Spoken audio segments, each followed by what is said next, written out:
Bueno, muy buen día, profesora y compañeros que estén escuchando este video. Hoy va a ser o bueno, lo está presentando mi proyecto 4 de la materia de teoría electromagnética. Bueno, me presento, soy César Cervantes Maqueda y bueno, a lo largo de este video les voy a estar platicando un poco acerca de todo lo que se aprendió en este curso, de los proyectos que estuvimos desarrollando a lo largo de este curso. Y bueno, vamos a comenzar. Para la parte del índice, bueno, el proyecto uno fue el diseño y fabricación de una antena dipolo y monopolo. Como tal, aquí se van a responder qué son las ecuaciones de Maxwell y sus variantes, la ecuación de onda en la antena dipolo y monopolo y cómo es que se obtiene la ecuación de onda a partir de las ecuaciones de Maxwell. Para el proyecto 2, diseño y creación de una antena microcinta. Aquí se ve la parte de reflexión y transmisión de señales en materiales y como tal, cómo es que se comporta la ecuación de onda en una antena con parche. Para la parte del proyecto 3, que es una creación de antena con base en artículo de la IEEE, bueno, aquí se va a hablar, aparte de la determinación de la frecuencia e impedancia en las antenas tipo parche. Bueno, para la parte del proyecto 1, para comenzar, las ecuaciones de Maxwell, les voy a aplicar las ecuaciones de Maxwell. Como tal, esas ecuaciones, y tanto las ecuaciones de Maxwell como la ecuación de onda son fundamentales para entender el comportamiento de las antenas en el electromagnetismo. Como tal, esas ecuaciones son un conjunto de cuatro ecuaciones que describen cómo los campos eléctricos y magnéticos se generan y se relacionan entre sí con las cargas y corrientes. Y bueno, aquí en pantalla se muestra las cuatro ecuaciones de Maxwell. Primero en forma integral y diferencial, como tal para la parte de la ley de Gauss para campo magnético. Esta describe que al momento de que nosotros hacemos la derivada de, en una superficie cerrada de un campo magnético, pues esta va a ser igual a la carga que encierra eh, en dicha superficie que encerramos, y como tal habla de la existencia de los monopolos eléctricos. Para la parte de la ley de Gauss para campos magnéticos, habla un poquito de lo mismo, solo que en este caso la integral va a ser igual a cero, lo que nos confirma que no existen los monopolos magnéticos. Para la parte de la ley de Faraday, bueno, esta nos habla que el campo magnético variable en el tiempo y genera un campo eléctrico. eh, en la forma tanto integral como diferencial. Y para la ley de Ampère, esa nos muestra que un campo magnético variable y una corriente variable generan un campo magnético. Para la parte diferencial, son dos los conceptos que tenemos que conocer. El primero es la divergencia, que se expresa con este, este símbolo, punto y el campo que nosotros estamos manejando. Como tal, la divergencia es un operador que toma una función vectorial que define a un campo vectorial y nos arroja como resultado este operador eh, una salida en función, bueno, como una función escalar. Y bueno, esto mide el cambio de densidad del fluido en cada punto de nuestro campo vectorial. Y bueno, para la parte del rotacional, que se expresa con el producto cruz. Eh, este como tal es un operador que mide la rotación en el movimiento de un fluido descrito por el campo vectorial en las tres dimensiones. Entonces, eh, esa es la parte de las ecuaciones de Maxwell de forma integral y diferencial. Y bueno, para la parte fasorial son muy parecidas, solo que en la representación fasorial pues, es una representación en el dominio de Fourier. Entonces, para ello, algunas eh, derivadas se expresan como relaciones constitutivas. Entonces, ese tipo de cambios que se realizan son para quitar como tal la parte de las derivadas de nuestras ecuaciones y las cambiamos por las relaciones constitutivas. Aquí se puede ver un poco las similitudes, solo cambian que ya no existen las ecuaciones diferenciales en la representación fasorial. Y bueno, como tal, ya yendo a la parte de la ecuación de onda, las ecuaciones de Maxwell se pueden combinar para derivar de lo que es nuestra ecuación de onda. Y bueno, para obtener la ecuación de onda para el campo eléctrico, pues se realiza lo siguiente. Como tal, partimos de rotacional de la ley de Faraday, que es este recuadro que está aquí. Y después recordamos esta identidad del rotacional que bueno, posteriormente se aplica a esta primera parte de nuestra rotacional de la ley de Faraday.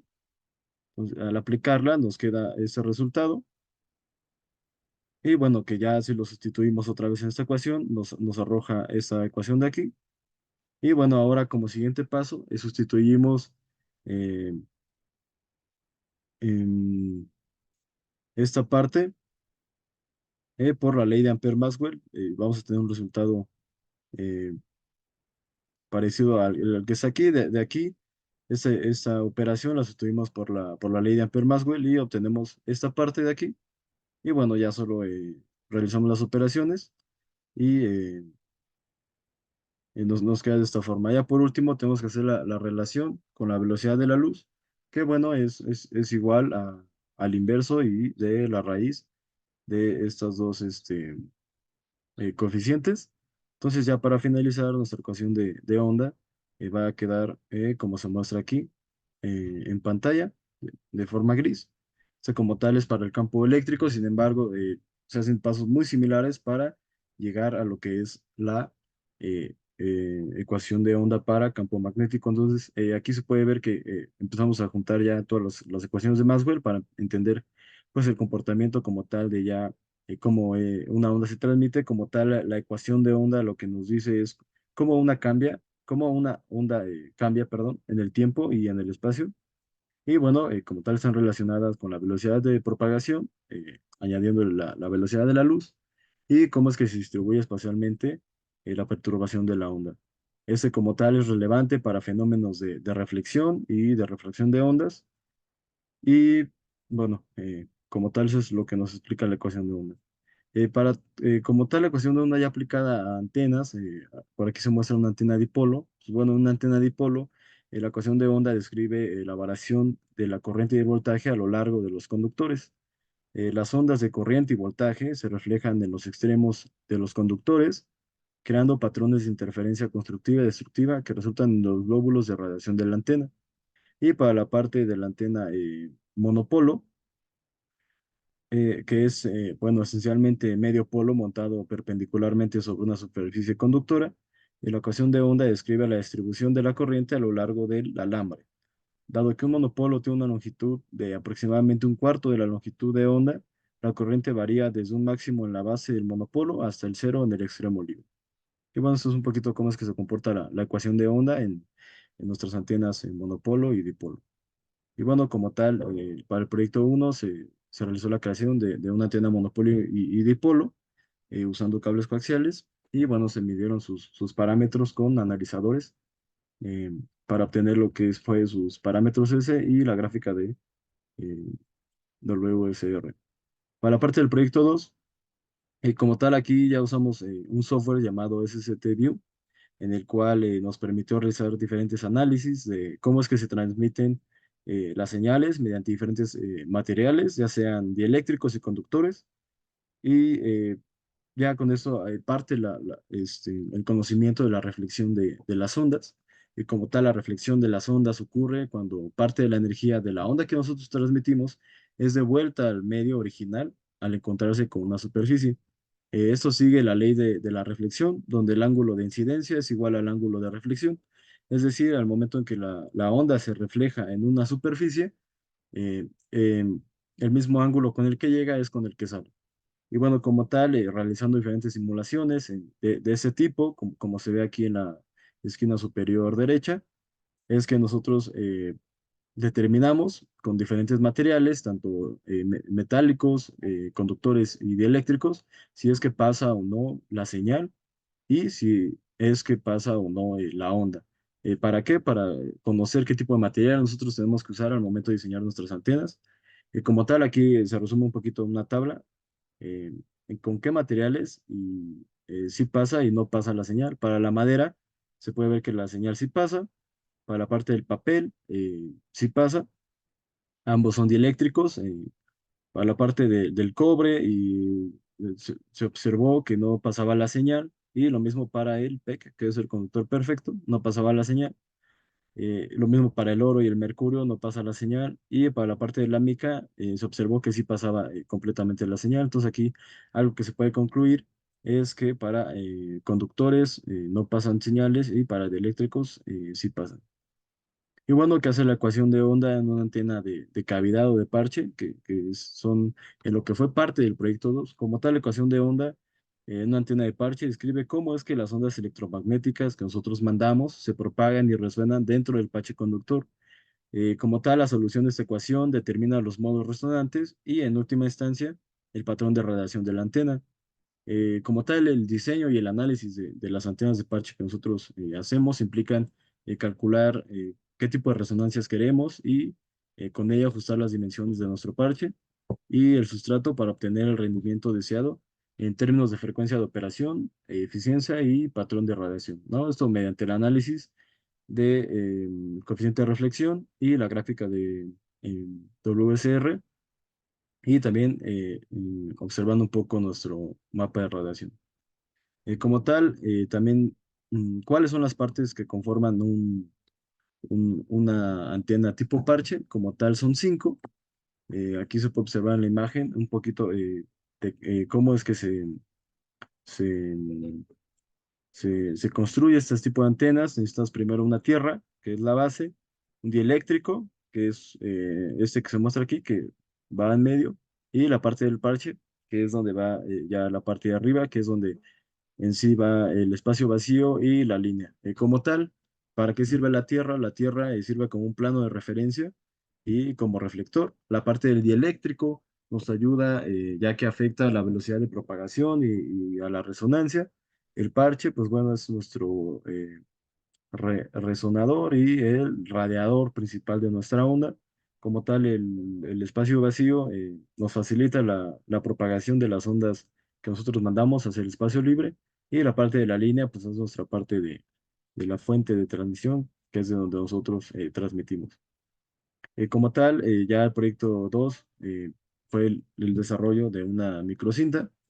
Se realizaron primero simulaciones en la parte de SST Studio y bueno, ya después se construyó de manera física para poder evaluarla en los analizadores del laboratorio. Por último, el proyecto 3 fue algo muy similar al proyecto 2, solo que ya con una antena de un artículo de la IEEE. Y bueno, aquí vamos a responder la pregunta de, en una antena de microcinta, se arma de una antena de parche más una línea de transmisión, cuál de cada una se determina la frecuencia y cuál es la impedancia. Bueno, para la parte de la frecuencia de operación, esta frecuencia se determina principalmente por la antena de parche en función de sus dimensiones y la permitividad del sustrato eléctrico, es decir, que bueno, nosotros como tal la frecuencia de operación que trabajamos depende totalmente de las formas que nosotros creamos, que fue lo que también se observó mucho en la parte de los artículos de la IEEE, dependiendo de cómo es que nosotros hacemos este tipo de formas, como observan aquí abajo, es que podemos cambiar la frecuencia de nuestras antenas. Y para la parte de la impedancia de entrada, bueno, la impedancia de entrada está completamente influenciada por la línea de transmisión que nosotros pongamos y el método de alimentación empleado, ya que nosotros como tal diseñamos también la antena para asegurar una adecuada adaptación entre impedancias, entre la antena y el sistema de alimentación. Esto para poder tener un buen acoplamiento y no tener pérdidas tanto de frecuencia como de eh, otras características. Como tal, el proyecto 3 consistió en realizar esta antena de la IEEE. Igual fue lo mismo. Mediante SST realizamos simulaciones para obtener gráficas de parámetros S y SWR. Y bueno, ya en la parte física lo armamos y lo comprobamos mediante eh, analizadores en el laboratorio. Y bueno, para la parte de mis conclusiones, las puedo decir, las voy a decir si había un texto como tal, pues toda la parte de las ecuaciones de Maxwell, la ecuación de onda y los conocimientos teóricos que nosotros llegamos a tener en este curso de la materia de teoría electromagnética, me ayudó muchísimo a entender cómo es que se propagan mediante diferentes medios y de qué forma se propaga una onda en diferentes medios y materiales. Y con base en eso, poder diseñar antenas, ya sea con un cable coaxial o de tipo parche, que nos permitan transmitir la información en los rangos que nosotros queramos manejar. Para ello, pues justo es necesario la parte de obtener o tener todas esas ecuaciones de onda y de Maxwell para conocer y qué tipo de dimensiones, qué tipo de alimentación, cómo es que lo vamos a acoplar, qué tipo de materiales podemos usar para poder tener de una mejor manera nuestro diseño de antenas y poder llevarlo ya a aplicaciones más de nuestro campo, bueno, yo siendo ingeniero espacial, para la fabricación de antenas de comunicación, por ejemplo, entre aviones o incluso para satélites. Y bueno, para la parte de las referencias, estas fueron las referencias que yo usé para esta presentación, que fue recabada de todos los proyectos que hemos realizado a lo largo del curso. Y bueno, eso sería eh, por todo de mi parte. Les agradezco por su atención.